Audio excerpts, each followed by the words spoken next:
একজন আসামিকে ধইরা থানায় নিয়ে এতটা পিটান দিল, বেত্রাঘাত করলো, আসামির কোনো চোখে পানি নেই, হুদা চিল্লায়।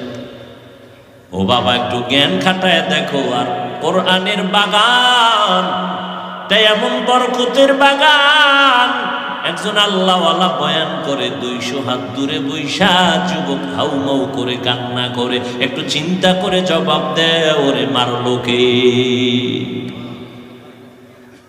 থানায় আসামিরে পিটায় কাঁদে না, আর আল্লাহর ওলি বয়ান করে 200 হাত দূরে বৈশা যুবক চিল্লে কাঁদে, আল্লাহ মাফ করিয়া দাও।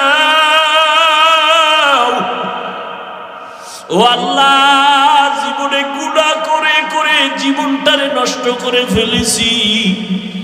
এই জীবনে আমার হাতের দিকে তাকাইলে দেখি আমার হাত না পাক, আমার চোখ না পাক, আমার কান না পাক, আমার অন্তর না পাক, জবান না পাক। চিল্লায় কাঁদতেছে, মালিক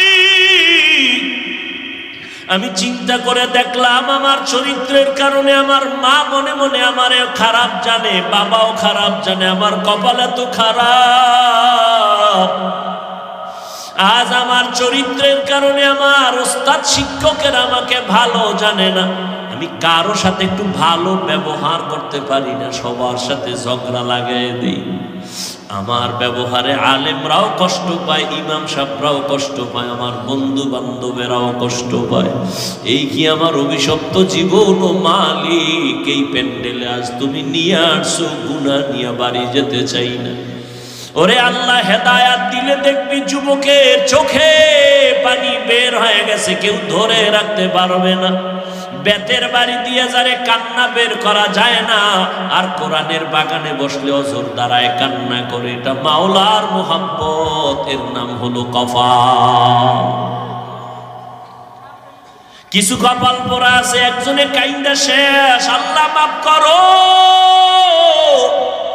আর কত বড় বেঈমান পাশে বইয়া হাসে আর কয় দেখ কেমনে কান্না করে, লজ্জা নাই। কত বড় মুনাফিক, কত বড় নিমক হারাম গাদ্দার, নিজেও কাঁদে না, অন্যের কান্নাটাও পছন্দ করে না। অথচ আল্লাহ পাক বলেন ফালিয়াজহাকু কালিলা ওয়ালিয়াবকু কাসীরা, কম হাসো, বেশি বেশি কান্না করো। ও যুবক, ও বৃদ্ধ বাবাজিরা, ও পর্দার আড়ালের আম্মা জানেরা, আপনাদের এত সম্মান, এই দুনিয়াতে আপনারা নবী হতে পারেন না, তবে আপনারা নবীদের মা, সাহাবায়ে কেরামদের মায়ের মতো মা, আলেমদের মায়ের মতো মা। এই স্টেজে 3টা হাফেজে কোরআনের পাগড়ি দিলাম আজ। ওদের মা বাবার জীবনটা কতই যে ধন্য, ওর মা বাবার কলিজা কত বড় হয়ে গেছে, তার ছেলে হাফেজে কোরআন হয়ে গেছে। 30 পারা কোরআন ওদের সিনার মধ্যে জমা হয়েছে। ও যুবক, তুমি এত পারো, এত পারো, এত পারো, দাঁড়াও, আদর্শ লিপির 10 পৃষ্ঠা মুখস্থ শোনাও। এই পণ্ডিত, এত পারো, দাঁড়ায় আদর্শ লিপির 10 পৃষ্ঠা মুখস্থ শোনাতো পারবে? আমার কথা কন না কেন? আর ওরে বড় দাঁড় করায় দিয়ে রমজানে তারাবিতে এক পায়ে দাঁড়ায় 30 পারা পড়ে ফেলবে। এটা তোমার বাবার মাস্তানি? কার রহমত? এরে আল্লাহর বান্দারা, রমজানুল মুবারক এক বরকতের মাস। জাহান্নামের দরজাগুলো বন্ধ, জান্নাতের দরজাগুলো খোলা।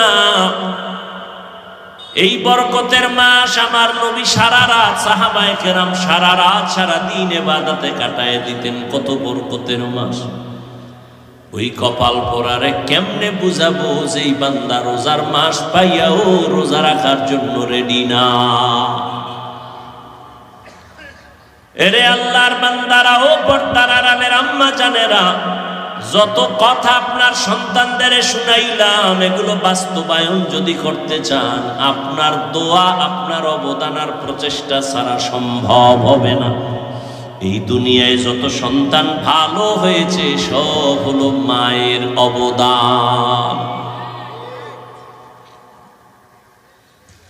মায়ের অবদানের কারণে সন্তান ভালো হয়েছে। যত লাইনে যত ভালো সন্তান দেখেন মায়ের কারণে হয়েছে। এই জন্য বিশ্ব বরেণ্য দার্শনিক ইমাম গজালি রহমাতুল্লাহ আলাইহি বলেন, প্রত্যেকটা সন্তানের জন্য প্রাথমিক শিক্ষিকা হলো তার মা। এরে আম্মা জানেরা, আপনারা কত দামি মা। আম্মা জান আয়েশা রাদিয়াল্লাহু তাআলা আনহার মতো নারী, ফাতেমা রাদিয়াল্লাহু তাআলা আনহার মতো নারী, খাদিজা রাদিয়াল্লাহু তাআলা আনহার মতো নারী। এরে আম্মা জান, আপনার মতো কত মা এখনো খুঁজলে পাবেন, 5 বেলার নামাজ পড়ে, স্বামীর মাল হেফাজত করে, গুনাহের দিকে যায় না, বেপরদায় চলে না, সন্তানগুলো আপন বানানোর জন্য, আদর্শওয়ালা বানানোর জন্য মেহনত করে। ও আল্লাহর বান্দারা, পিছনে গুনাহ তো করিয়াই ফেললাম, শয়তানের ধোকায়। আল্লাহ বলে তওবার মাস আসছে, রহমতের মাস, বরকতের মাস, মাগফিরাতের মাস। এই বরকতের মাস পাইয়াও যারা বরকত অর্জন করতে পারবে না তাদের বদনসিব। নবী বলেন, রমাজান পাইয়াও যারা জাহান্নাম থেকে নিজেকে মুক্ত করাইতে পারলো না তাদের ধ্বংস হওয়াটাই যথেষ্ট। ওরে আল্লাহর বান্দারা, রমজান পাইছেন, আল্লাহর কোরআন তেলাওয়াত করবেন, তারাবি পড়বেন, রোজা রাখবেন। রোজা রাখলে দেখবেন শরীর সুস্থ হবে, কোনো রোগ হবে না, নিয়ত গুণে বরকত। আল্লাহর কোরআন বেশি বেশি তেলাওয়াত করবেন, যারা পারেন না শিখে নেবেন। আল্লাহর কোরআন শিখতে লাগে মাত্র 20 ঘন্টা, প্রতিদিন 1 ঘন্টা করে টাইম দিবেন। 20 রমজানে পুরো কোরআনটা পড়তে পারবেন ইনশাআল্লাহ। কারণ পৃথিবীতে আল্লাহর কোরআনের ভাষার মতো সহজ ভাষা জমিনে আর নাই। কোরআন শিখতে কয়দিন লাগে? 20 দিন। কয়দিন? প্রতিদিন 1 ঘন্টা করে দিবেন। সাহারি খাইয়া ফজর পরে 1 ঘন্টা, যদি বলেন না ও সময় হবে না, তো তারাবির পরে ঘুমের আগে 1 ঘন্টা। তারাবি বইরা কত আড্ডা দিয়ে সময় নষ্ট করেন, 1 ঘন্টা সময় দেন, 20 দিনে কোরআন শিখে ফেলবেন ইনশাআল্লাহ। আর যেদিন কোরআন পড়তে পারবেন না সেদিন নামাজে দাঁড়ায় দেখবেন কত মজা লাগে। ও আমার কলিজার যুবক বাবারা, তোমার চরিত্র দিয়ে আলোকিত করবা গোটা দুনিয়া, তোমার আদর্শ দিয়া জমিনটা আদর্শবান হবে, কলঙ্ক মুক্ত হবে জমিন। তোমার আদর্শের কারণে সমাজের অন্ধকার দূর হয়ে যাবে। সেই আদর্শ তুমি অর্জন করো। 2টা পুঁজি তোমার লাগবে, যেই 2 পুঁজি না হলে তুমি ডাক্তার হবা সম্মান পাবা না, ইঞ্জিনিয়ার হবা সম্মান পাবা না। ওই 2 পুঁজি আমি হাফিজুর রহমানের মধ্যেও যদি না থাকে আমি মাওলানা হতে পারবো, সম্মানের জায়গায় বসতে পারবো না। ওই 2 পুঁজির প্রথম পুঁজি হলো শারীরিক সুস্থ। মায়ার নবী বলেন, আয়েশা, আমার উম্মত যারা 5 বেলার ওযু বানাইয়া নামাজ আদায় করেছে তাদের ওযুর জায়গাগুলো নূরের আলোতে চমকাইতে থাকবে। আমি নবী দেখে দেখে তাদেরকে হাউজে কাউসারের কিনারায় দাঁড় করায় দিব। আমি এদের দাঁড় করাইয়া আমি কাউসারের পানি পেয়ালা ভরে ভরে দিব, উম্মতেরা পান করো। হাসরের ময়দানে মানুষগুলো দাঁড়াবে উলঙ্গ, সূর্যের গরমে কলিজাটা ফেটে যাবে, পানি পানি বলে চিল্লাইতে থাকবে। আল্লাহর নবী বলেন, আমার উম্মত গুলোরে নিয়ে আমি প্রথমে কাউসারের পানি পান করাবো। আমার উম্মতেরা একবার যদি পানি পান করে আর পিপাসা লাগবে না। ও আল্লাহর বান্দারা, যখন পানি পান করাইতে করাইতে করাইতে সিরিয়ালে উম্মতেরা লাইনে দাঁড়ানো, হঠাৎ দেখবে একটা পর্দা পড়িয়া গেছে। আল্লাহর নবী বলবেন, ফেরেশতারা পর্দা দিলা কেন? পেছনে উম্মত এখনো বাকি আছে। ফেরেশতারা বলবেন, নবী, এই উম্মতেরা আপনার দুশমন। আপনি দুনিয়ার থেকে বিদায়ের পরে এরা মন মতো জীবন চালাইছে। ওলামায়ে কেরাম পাও ধইরা ধইরা বলছে, নামাজ পড়ে নাই, রোজা রাখে নাই, মা বাবার খেদমত করে নাই। আমার নবী তখন সহি হাদিসে বলেন, তখন নবী বলেন আমি বলবো সোহকন সোহকা, তোরা ভেগে যা, আমার চোখের সামনে থেকে দূর হ, আমি তোদের নবী না, তোরা আমার উম্মত না। আমার নবী যদি হাসরের ময়দানে তারাইয়া দেয়, আমার আল্লাহ বলবে ফেরেশতারা ওদের ধর, জাহান্নামের হ্যান্ডকাপ লাগাইয়া ধরো, টানতে টানতে জাহান্নামের দিকে নেওয়া হবে। ও আল্লাহর বান্দারা একটু চিন্তা করিও যে আল্লাহর কোরআন সত্য, সাহাবায়ে কেরামদের কথা সত্য, নবীদের কথা সত্য, লক্ষ লক্ষ মানুষ মিথ্যা বলতে পারে না। ওরে এত ইলম, এত আমল, এত তাকওয়া থাকার পরেও নবী সাহাবায়ে কেরামরা যদি কান্না করতে পারেন, তোমার আমার কপাল কেন এত খারাপ? তোমার গুনার কারণে কেন চোখে পানি আসবে না? মা বাবার সামনে সন্তান অন্যায় করিয়া শাস্তির ভয়ে যদি কান্না করতে পারে, শিক্ষকের সামনে ছাত্র অন্যায় করে যদি শাস্তির ভয়ে কান্না করতে পারে, ওরে আমার মাওলার আযাবের ভয় কি কম? যত অপরাধ করেছো, গুনাহ করেছো, আমার মাওলার সামনে কি একটু ভয় তোমার আসে না রে বাবা? সাহাবায়ে কেরাম সমস্ত আউলিয়া উলিয়ারা কান্না করে করে কবরে গেলেন। ও আল্লাহর বান্দারা, এখনো সময় আছে, তওবা করে নাও। অন্তর ঘুরাই আমার মনে মনে মালিকের ডাকো, অন্তর থেকে গোপনে বলো, হে মালিক, এই ময়দানে আমার মতো গুনাহগার কেউ নাই রে আল্লাহ। আমার গুনার খবর আমার মা বাবা ভাই বোন আপনজন কেউ জানে না, তুমি জানো। রাগ করে পানি বন্ধ করো নাই, খানা বন্ধ করো নাই, সম্মানের জায়গা থেকে ফেলে দাও নাই। ও আল্লাহ, আমার গুনার খবর আমার মা বাবায় যদি জানতো, মনে মনে ঘৃণা করত। ও আল্লাহ, আজকে তওবার নিয়তে ময়দানে আসছি, গুনাহ নিয়ে বাসায় ফিরতে চাই না রে আল্লাহ। গুনার কথা স্মরণ করে কত বান্দা মোনাজাতে কান্না করে, আমার চোখে কেন পানি নাই? আমার কপাল বুঝি খারাপ? ও আল্লাহর বান্দারা, এখন থেকে তওবা করো, আল্লাহকে মনে মনে বলো, আল্লাহ জীবনে আর নামাজ ছাড়বো না, রোজা ভাঙবো না। মা বাবা থাকলে দোয়া নিও, ঘরে যাইয়া মাকে বলিও, মা আজকে বয়ানের ভিতরে কত বান্দা মোনাজাতে কাঁদলো, আমার চোখে পানি নাই কেন? আল্লাহ বুঝি আমার উপরে বেজার, আমি আজ তোমার দোয়া চাই, তুমি মাথায় হাত দিয়া দোয়া করিয়া দাও। মা যদি দোয়া করে দেয়, কপাল খুলিয়া যাবে রে বাবা। ও যুবকেরা, মাকে কত জিনজানি কাঁদাইছো, কত কষ্ট দিয়েছো, তাড়াতাড়ি মাপ চাইয়া নিও, কারণ আমার আল্লাহ ক্ষমা দিবেন না যদি মা ক্ষমা না দেয়। আল্লাহ ক্ষমা দিবেন না যদি শিক্ষক তোমাকে ক্ষমা না দেয়। বান্দার হক বান্দার থেকে আদায় করে নাও, আল্লাহ বান্দার হক মাফ করবেন না। আল্লাহর কাছে তওবা করে নাও। ওরে আল্লাহর বান্দা, অন্তর যদি তৈরি হয়, মুনাফিকি যদি না থাকে, মরিয়া গেলে যাব, হায়াতের মালিক আল্লাহ, ইজ্জতের মালিক আল্লাহ, রিজিকের মালিক আল্লাহ। আর নামাজ ছাড়ব না, বেপরদায় চলব না, আর কোনোদিন মা বাবাকে কষ্ট দিব না, আর কোনোদিন মুরব্বীদের সাথে বেয়াদবি করব না। ও আল্লাহর বান্দারা, তওবা করার যদি নিয়ত হয়, আজকে থেকে নবীর তরিকা মেনে, ওলামায়ে কেরামের পরামর্শ নিয়া, মুরব্বীদের দোয়া নিয়া, মা বাবার দোয়া নিয়া চলবা। মুনাফিকি যদি অন্তরে না থাকে, তওবা করার যদি বাবা অন্তরে নিয়ত হয়, ওরে আল্লাহর গোলাম, আজীবন বয়ান শুনে কি লাভ হবে যদি তুমি ফজরে মসজিদে হাজির হতে না পারো? হাজারো বয়ান শুনে কি লাভ হবে যদি রমজানে রোজা রাখতে না পারো? আল্লাহর কাছে কান্না করো, কলবটা পাথরের থেকেও শক্ত হয়ে গেছে গুনার কারণে। আল্লাহর কাছে চোখের পানি ছেড়ে কান্না করো।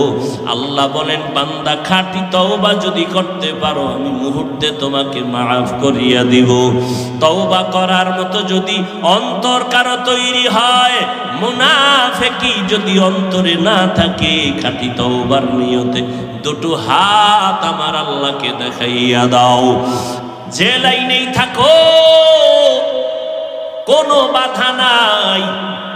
আমি কওমি মাদ্রাসার সন্তান, ভিন্ন কোনো মাদ্রাসা স্কুল কলেজের বিরুদ্ধে বলি নাই রে বাবা। আমি তাবলীগের লাইনের সন্তান, ভিন্ন যারা তাবলীগ পছন্দ করে না তাদের বিরুদ্ধে বলি নাই। বিরুদ্ধে তো বলি নাই, আবার বাধ্য করিয়াও বলি নাই যে তাবলীগ করতেই হবে, না হয় জাহান্নামে যাবে। কওমি মাদ্রাসায় পড়তেই হবে, না হয় জাহান্নামে যাবে, তাও বলি না। ও আল্লাহর বান্দারা, আমরা বলতে চাই তুমি যেখানেই থাকো রে যুবক, মদিনাওয়ালা নবীর আদর্শ মতো জীবনটা চালাও। পাঁচ বেলার নামাজ পড়ো, মা বাবার দোয়া নিয়ে চলো, উলামায়ে কেরামের পরামর্শ নিয়ে নবীর তরিকায় চলো। এরে যুবক আল্লাহর গোলাম, তোমার মতো যুবক তাকায়া দেখো, জীবনে মাদ্রাসায় পড়ে না, স্কুল কলেজে পড়িয়াও পাঁচ বেলার নামাজ পড়ে। মিথ্যা বলবা না, সত্যটার সাক্ষী দাও আছে না নাই? তোমাকে আল্লাহ বিবেক দান করেছেন, জিজ্ঞাসা করো বিবেকটাকে, তুমি কেন পারো না রে বাবা? তোমার মতো যুবক আজ র্যাব আর্মির পুলিশ বিডিআরের চাকরি করে, নামাজ ছাড়ে না, রাস্তায় গাড়ি চালায়, নামাজ বাদ দেয় না, তুমি কেন পারো না? নদীর মধ্যে মাছ ধরে, নামাজ ছাড়ে না, তুমি কেন পারো না? ব্যবসা করে, চাকরি করে, অভাব নাই, তুমি কেন পারো না? ওসি, ডিসি, এসপি, আইজি, উকিল, ব্যারিস্টার, পাঁচ বেলার নামাজ পড়নেওয়ালার অভাব নাই, তুমি কেন পারো না? বলো, তুমি মনে মনে কি ভাবছো কোরআন শরীফ মিথ্যা? তাহলে একটা প্রমাণ দাও, আমি এখন দাড়িটা কেটে ফেলবো, এখন টুপি দাড়ি ফালাইয়া প্যান্ট শার্ট লাগায় রাস্তায় নেমে আল্লাহর বিরুদ্ধে স্লোগান দেওয়া শুরু করব। একটা ভুল কোরআন থেকে বের করে দাও। তুমি কেন ১৫০০ বছর পর্যন্ত কত মহাপণ্ডিতেরা অপচেষ্টা করেছিল, আজও পর্যন্ত একটা ভুল বের করতে পারে নাই, বরং তারা মাথা নত করে মুসলমান হয়েছে। ও যুবক, তুমি আল্লাহর দিকে তাকায় বলো, কোরআন সত্য নাকি মিথ্যা? যুবকেরা বল, কত পার্সেন্ট সত্য? তোর অন্তর যদি বলে কোরআন সত্য, তাহলে কোরআনের মধ্যে আল্লাহ যত বয়ান করছেন তাও সত্য। গুনাহগারেরা জাহান্নামে যাবে তাও সত্য, নেক আমলওয়ালারা জান্নাতে যাবে তাও সত্য।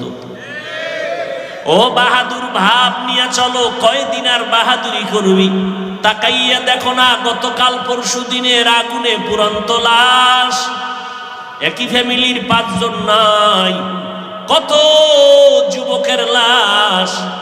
এমন একটা দিন নাই যে যুবকের লাশের খবর পাই না। গাড়ির নিচে যুবকের লাশ, পানির নিচে যুবকের লাশ, ঘুমের বিছানায় যুবকের লাশ। এরে যুবক আল্লাহর গোলাম, রাতের বেলা দরওয়াজা জানালা বন্ধ করে মোবাইলটা হাতে নিয়ে সারাটা রাত কবিরা গুনাহ দেখো। মাও জানে না, বাবাও জানে না তুই কি করো, তবে তাদের অন্তরে একটা সাক্ষী দেয় তুই গুনাহ করতেছো। আজকে তুই সারা রাত মোবাইলে কবিরা গুনাহ করার কারণে তোর চেহারার মধ্যে কোনো আলো নাই, কোনো আকর্ষণ নাই, কোনো নূর নাই, কোনো মায়া নাই। অথচ তোর বয়স মাত্র 25 থেকে 30। আল্লাহর কসম, 40 বছরের আগে তোর চেহারার আকর্ষণ আর উজ্জ্বলতা কমবে না, কিন্তু 25 বছরে তোর চেহারার মধ্যে কেন উজ্জ্বলতা নাই, আকর্ষণ নাই, দেখলে কেন মায়া লাগে না? রাতের বেলা মোবাইলে কবিরা গুনাহ করেছো, কানের মধ্যে গানের তার লাগায় রাতের বেলা ঘুমাও। আজরাইল যদি আইসা হাজির হয়, আরে সেই যদি দেখে তোর গানের আওয়াজ কানের মধ্যে লাগানো, কি জবাব দিবি আল্লাহর আদালতে? মনে মনে ভাবছো আমরা হুজুরেরা পাগল হয়ে গেছি। হ্যাঁ, 2 জনারে পাগল বললে মানা যায়, কোটি কোটি কোটি আলেমকে তুমি কি এক পালায় বলবা? এটা মেনে নেওয়া যায় না। লক্ষ লক্ষ নবীদের একই আওয়াজ, মিথ্যা বাবার উপায় নাই। 1-2 দুইজন বললে সন্দেহ করা যায়। লক্ষ লক্ষ সাহাবায়ে কেরাম মিথ্যা বলতে পারেন না, সবার একই আওয়াজ। লক্ষ কোটি কোটি উলামায়ে কেরামের একই আওয়াজ, আল্লাহর গোলামি করো, মদিনাওয়ালার আদর্শ মতো জীবনকে চালাও। ও যুবক, কয়দিন আর বাঁচবারে বাবা? মনের প্রশ্ন করো রে মন। আমার তোমার মতো যুবক জেনারেল লাইনে থাকিয়াও যদি নামাজ পড়ে, তুমি আমি কেন পারবো না? আসলে ব্যাপারটা কি জানোনি? আমার মাওলা তোমার উপরে বেজার, তোমার মা বাবার অভিশাপ তোমার কপালে লেগে আছে। কপাল পুরলে কিছুই করার নাই। আমি হাফিজুর রহমান কেন, মক্কা মদিনার ইমাম কেন, কপাল যদি পুড়ে যায় স্বয়ং নবীজি বয়ান করলেও বেঈমানের কালেমা নসিব হয় না। আর আল্লাহ যদি কপালটা খুলিয়া দেয়, নবীকে জবাই করতে আসিয়াও কালেমা পড়ে। নাম কি? এর যুবক, এর নাম কপাল। কপাল যদি পুড়ে যায়, নবীজির বয়ানেও কালেমা নসিব হয় না। আর কপাল যদি মাওলায় খুলে দেয়, নবীকে জবাই করতে আসিয়াও কালেমা পড়ে, পৃথিবীর ইতিহাসে তার নাম উঠে যায় ওমরে ফারুক। কেমন বান্দা আল্লাহর! 27 বছরে নবীর হাতে কালেমা পড়েছেন হযরত ওমর। 39 জন মুসলমানের পরে 40-এর কোঠা পূরণ করলেন হযরত ওমর। তরবারি হাতে নিয়ে দাঁড়ায় গেলেন। মুহাম্মদের বিরুদ্ধে একটা কথা যদি বলতে চাও, কাউকে দরকার নাই, ওমরের তরবারির সামনে দাঁড়ায় যাও। এরে আমার কলিজার যুবক, মদিনার নবী বলেছেন, বুড়ারা নবীর বিরোধিতা করেছে বেশি, যুবকেরা নবীর উপকার করেছে বেশি।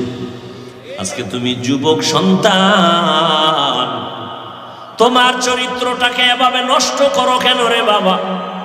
আমি কিন্তু একটু আগেও বলছি, তোমাকে কিন্তু আমি বাধ্য করতে আসি নাই যে হুজুর হতেই হবে, না হয় জাহান্নামে যাওয়া। তুমি একজন ডাক্তার হও, কলিজা দিয়া দোয়া করি। তুমি একজন প্রফেসর হও, দোয়া করি। তবে তুমি গ্রাম্য ডাক্তার হইও না। তুমি এমন সাহস নিয়া ডাক্তারি পড়ো, ডাক্তার হও, যেন তোমার সাহস তোমাকে গোটা দুনিয়াতে পরিচিত ঘটায় দেয়। মানুষ মাথায় নিয়ে তোমার সুনাম বলবে। মরিয়া গেল যেন তোমার নামে সম্মানের ইতিহাস লেখা হয়। আর যদি চরিত্র বাদ দিয়া নষ্ট করে ডাক্তার হও, তাসলিমার মতো জায়গায় জায়গায় জুতার বাড়ি খাবি। প্রফেসর হও, দোয়া করি, তবে বেয়াদব হইও না। তোমার ব্যবহারে যেন কোনো মা বাবা কষ্ট না পায়, তোমার আচরণে যেন আলেম কষ্ট না পায়, মুরব্বীরা কষ্ট না পায়। ডাক্তার যদি হতে হয় তো আন্তর্জাতিক মানের ডাক্তার হও। ইঞ্জিনিয়ার যদি হতে চাও, জাতীয় বা ইন্টারন্যাশনাল, তুমি একজন ইঞ্জিনিয়ার হও, মানুষ তোমাকে চিনবে, দোয়া করবে।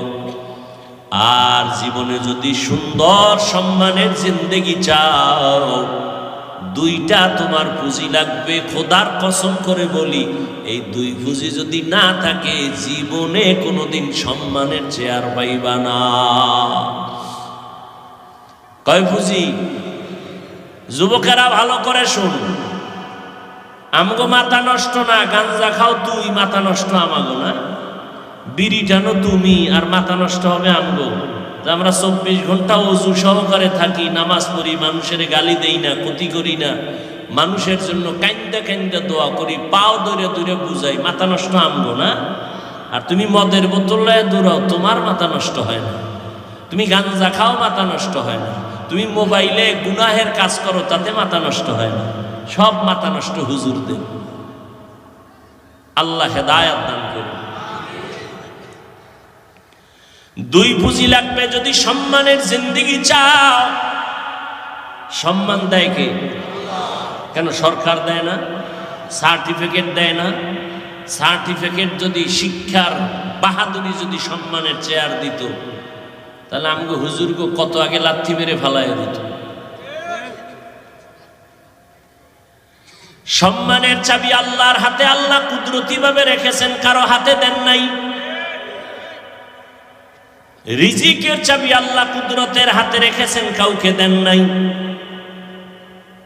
এই কারণে তুমি যাকে মনে করে সম্মানের পাত্র না, আল্লাহ তারে সম্মানিত বানায় দেয়। কে জানতো ওর বাবাকে ওর মাকে আল্লাহ সম্মানের জায়গায় বসায় দিছেন? ইমামের মুসাল্লা। এমপি সাহেব পেছনে দাঁড়াইলেও তার কমানে রুকু দিতে হবে, সেজদা দিতে হবে, বাধা দেওয়ার কোনো উপায় নাই। ও যদি গরিবের সন্তান হয় তার কমান মেনে নামাজ পড়তে হবে। এটা সম্মান না? এটা সম্মান। কে দিছেন? ও যুবক বাবারা, সম্মানের জিন্দেগির দোয়া করিও। ওই জিন্দেগির দাম নাই যে যেখানে যাবা সবাই সি সি করে তাড়ায় দিবে, মনে মনে বরদোয়া করবে তুই মরে যা, গাড়ির তলে পড়ে মর, পানিতে ডুইবা মর, রাতে ঘুমের ঘরে তুই মর, তোর চরিত্র এত খারাপ, তোর কারণে কলিজায় ব্যথা। মাও বরদোয়া করে, বাবাও বরদোয়া করে, শিক্ষকও বরদোয়া করে, মুরব্বীরাও বরদোয়া করে। তোর অভিশপ্ত কপাল নিয়ে দুনিয়াতে বেঁচে থেকে লাভ কি? তোর চরিত্র এত খারাপ যে মা বাবাও মনে মনে কষ্ট নিয়ে আসে, মুরব্বীদের অন্তরে কষ্ট, তোমার চরিত্রের কারণে শিক্ষকের অন্তরে কষ্ট। ও যুবক, সম্মানের জিন্দেগি যদি চাও, দুইটা পুঁজি তোমার লাগবে, লেখা রাখিস বাবা, ভালো করে মনে রাখবা। আমি শুরুতেই বলেছি, ওলামায়ে আহলে হক ছাড়া তোমাদের নিঃস্বার্থ আপন কেউ নাই। যত আপন আপন দেখো সব হলো স্বার্থপর, সবাই স্বার্থপর। কর আপনার চরিত্র খুব ভালো, কিন্তু আপনি চরম অসুস্থ, টিকবেন কোথাও চাকরিতে? কথা বলেন না কেন? টিকবেন কোন শিক্ষা প্রতিষ্ঠানে? কোথাও আপনার সম্মান পাবেন না। সুস্থতা, অসুস্থ হইয়া যদি ঘরের বিছানায় পড়ে থাকেন, তাহলে আপনাকে আপনজনেরাও মনে মনে ঘৃণা করবে, কেউ আপনাকে অন্তর থেকে ভালো জানবে না। ও আল্লাহর বান্দারা, এজন্য এক নাম্বার শারীরিক সুস্থতা আপনার লাগবেই,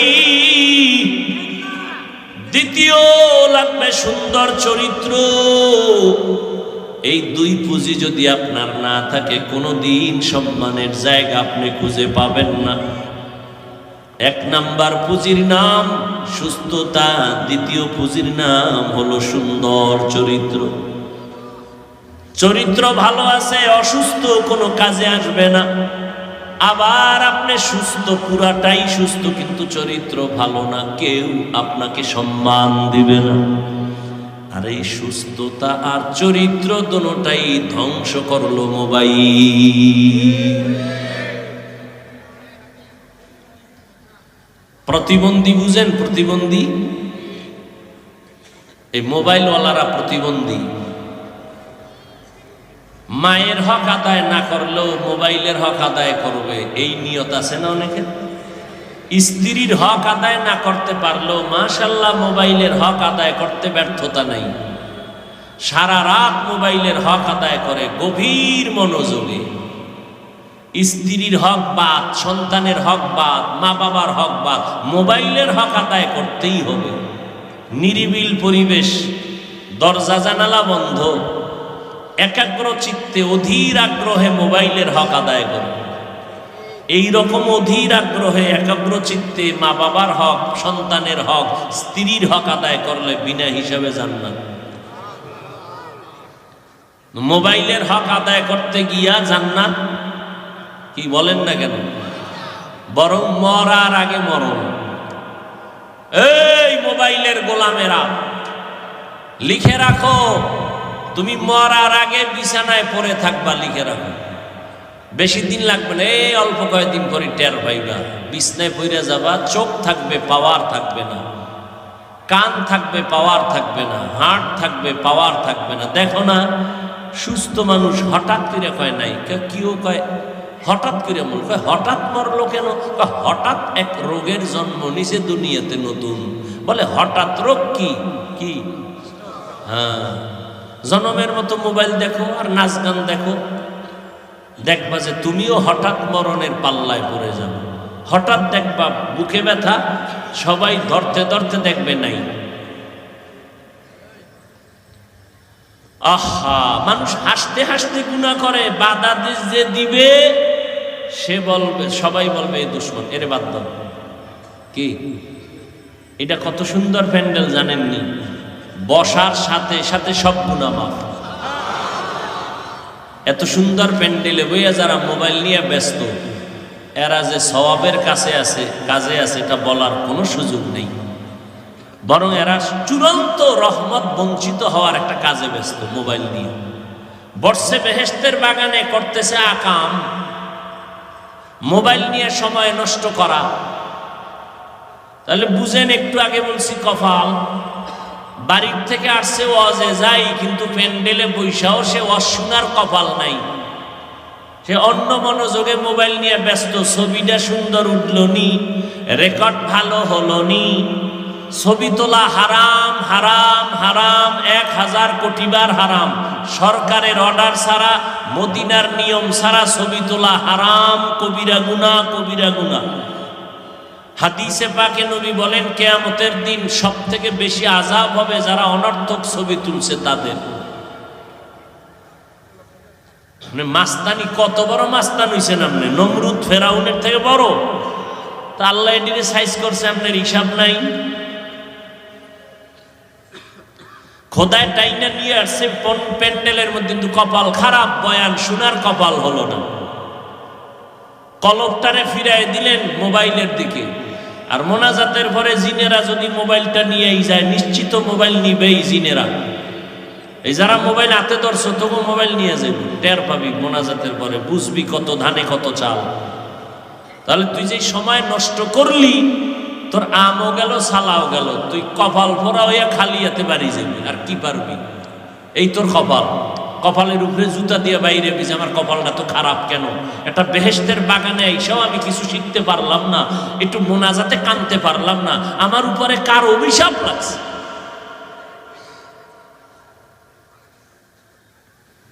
ও যুবক বাবারা, ও পর্দার আড়ালের আম্মা জান বোনেরা, এখনো সময় আছে, রমাজান আসতেছে, শাবান চলতেছে, তৈরি হয়ে যান। জীবনে অপরাধ কম করি নাই, আল্লাহ তওবার দরজা খুলে ডাকতেছে, না আয়, আমি তোর জীবনের গুনাহ মাফ করে দেব। ও আল্লাহ পাক তওবাকারীকে বড় মায়া করেন, পছন্দ করেন। কত বড় বড় বেঈমানকেও আল্লাহ মাফ করে দিয়েছেন। এরে আল্লাহর বান্দা, এখনো সময় আছে, তওবার নিয়ত করে নাও। ও যুবক, আজকে মনে চাইলে তো আমিও তোমার মতো প্যান্ট শার্টটাই লাগায় রাস্তায় ঘুরতে পারি, কেউ আমারে বাধা দিবে না। এই টুপি মাথায় দিলে মাথাটা গরম লাগে, তোমার থেকে কম বুঝি না রে বাবা। দাড়ির কারণে যৌবনের ভাব চলে যায়, তোমার থেকে কম বুঝি না। লম্বা জামাটা পরার কারণে শরীরটা গরম লাগে, আটকা লাগে, কম বুঝি না। এরপরেও কেন নামাজ ছাড়ি না, পর্দা করি, হালাল খাই। এই টুপি দাড়ির কারণে, মদিনাওয়ালার আদর্শের কারণে আমাদের কত উলামায়ে কেরাম ফাঁসির মঞ্চে ঝুলছে, কত কষ্ট নিয়ে জমিন থেকে বিদায় হয়েছে। স্বয়ং আমার নবীর উপরে কত হামলা, যেই নবীর শরীর মোবারকে মশা মাছি পড়া হারাম, ওই নবীর শরীরের মধ্যে বেঈমানের বাচ্চাগুলো পাথর মারে, বৃষ্টির মতো রক্ত পড়ে গেছে। আমার মায়ার নবী এত কষ্ট করেছেন, সাহাবায়ে কেরাম জীবনটা বিসর্জন দিয়েছেন, জানার পরেও কেন এই লাইনটা ছাড়ি না। একটু আগেও বলেছি, এর একমাত্র কারণ আল্লাহর কোরআন সত্য। গুনাহ নিয়ে কবরে গেলে আযাব হবে, হাসরে আযাব হবে, কথাটাও সত্য, মিথ্যার কোনো অবকাশ নেই। লক্ষ লক্ষ নবীরা মিথ্যা বলেন নাই, লক্ষ লক্ষ সাহাবায়ে কেরাম মিথ্যা বলেন নাই, কোটি কোটি উলামায়ে আহলে হকরা মিথ্যা কথা বলেন নাই।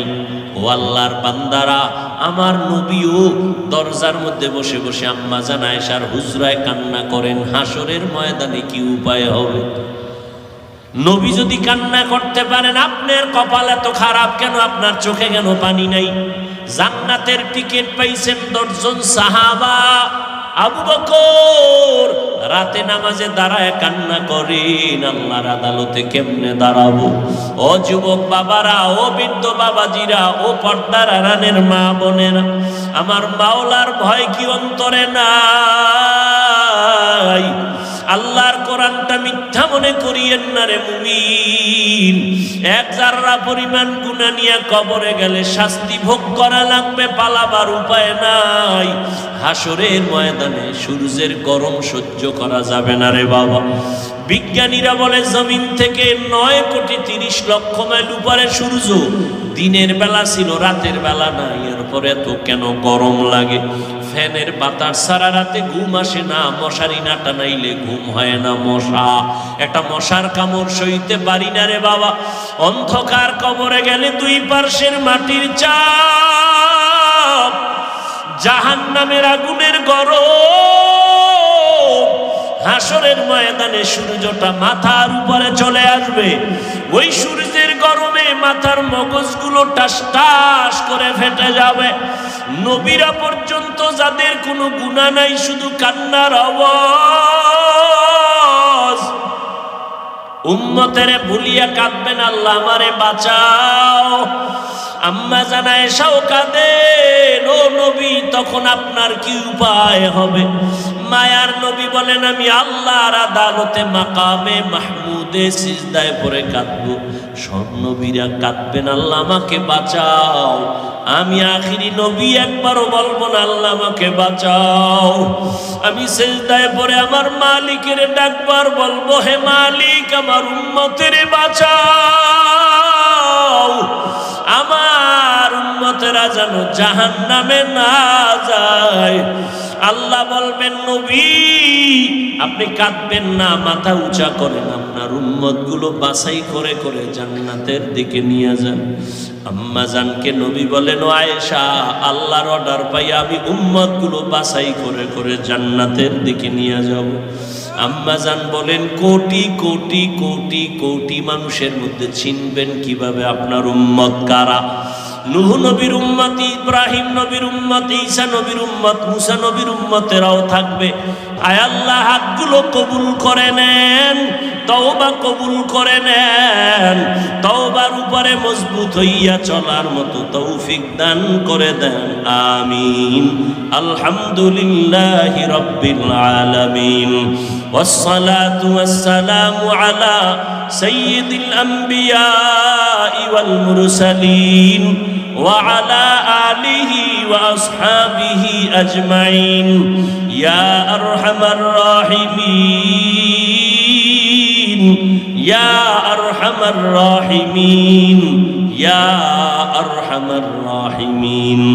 রব্বিরহামহুমা কামা রব্বায়ানি সগীরা। আল্লাহুম্মা ইন্নাকা আফুউন কারীম তুহিব্বুল আফওয়া ফা'ফু আন্না। আল্লাহুম্মা ইন্না নাসআলুকা রিযাকা ওয়াল জান্নাহ ওয়া নাউযু বিকা মিন সাখাতিকা ওয়ান নার। ও দয়ার মালিক, গুনার বোঝা নিয়ে আপনার দরজায় হাজির। কত উলামায়ে কেরাম, কত মুরব্বী, কত হাজী সাহেব, কত ব্যবসায়ী, কত চাকরিজীবী, পর্দার আড়ালে কত মা বোনেরা, কত যুবক, কত ছাত্র ভাই, গুনার বোঝা নিয়ে হাত তুলেছি। মেহেরবানি করে আমাদের জীবনের সব গুনাহগুলো মাফ করে দেন আল্লাহ। আয় আল্লাহ, মাহফিল কবুল করে নেন, আয়োজনকারী সহযোগিতাকারীদের কবুল করে নেন। আয় আল্লাহ, প্রশাসনিকভাবে যারা কাজ করেছে কবুল করে নেন আল্লাহ। সারা দুনিয়াবাসীকে মাফ করে দেন। আয় আল্লাহ, ফিলিস্তিনের মুসলমানদের উপরে রহমত দান করেন, ইসরায়েলের জালেমদের জুলুম থেকে হেফাজত করেন। প্রবাসে যারা আছে হেফাজত করেন, বাংলাদেশ শান্তির দেশ বানায় দেন। আয় আল্লাহ, দেশের জন্য দিনের জন্য যারা জীবন দিল তাদের মাফ করে দেন। প্রশাসনিকভাবে যারা কাজ করে, জনপ্রতিনিধির দায়িত্বে যারা দিনের খাদেম বানায় দেন। পরস্পরে মোহাব্বত বাড়ায় দেন, মুখালেফাত থেকে হেফাজত করেন। রমজানের বরকত আমাদের দান করিয়েন আল্লাহ। সবার কামাই রুজি ব্যবসায় হালাল ভাবে বরকত বাড়ায় দেন, হারাম থেকে হেফাজত করেন। আয় আল্লাহ, মা বোনদের আবেদা বানায় দেন, সন্তানগুলো নেককার বানায় দেন। আয় আল্লাহ, ঘরে ঘরে সুন্নতের বাতি জ্বালায় দেন। নবীজির রওজা মোবারক বাইতুল্লাহ জিয়ারতের ব্যবস্থা করে দেন আল্লাহ। সুন্নাতওয়ালা জিন্দেগি দান করেন। আয় আল্লাহ, আমার কলিজার প্রত্যেকটা যুবকের দিনের খাদেম বানায় দেন। আয় আল্লাহ, 5 ওয়াক্ত নামাজি, কোরআন পড়নেওয়ালা বানায় দেন। মোবাইলের গুনাহের থেকে হেফাজত করেন। আয় আল্লাহ, মেহেরবানি করে অভাবীদের অভাব দূর করে দেন। আয় আল্লাহ, সমস্ত শিক্ষা প্রতিষ্ঠান নবীর আদর্শে কবুল করে নেন। আয় আল্লাহ, আমরা যারা হাত তুলেছি জানি না কার মা নাই, কার বাবাও নাই, অন্ধকার কবর থেকে দোয়া চাই। ও আল্লাহ, জানি না কারা ইয়তীম, বাবা হারায়া বাবা বলে ডাকতে পারে না, মা হারা অসহায়। আয় আল্লাহ, মেহেরবানি করে সবার কবর জান্নাত বানায় দেন। যারা বেঁচে আছেন হায়াত বাড়ায় দেন। আয় আল্লাহ, আমাদের মধ্যে যারা অসুস্থ সুস্থতার নিয়ামত বাড়ায় দেন। চলার পথে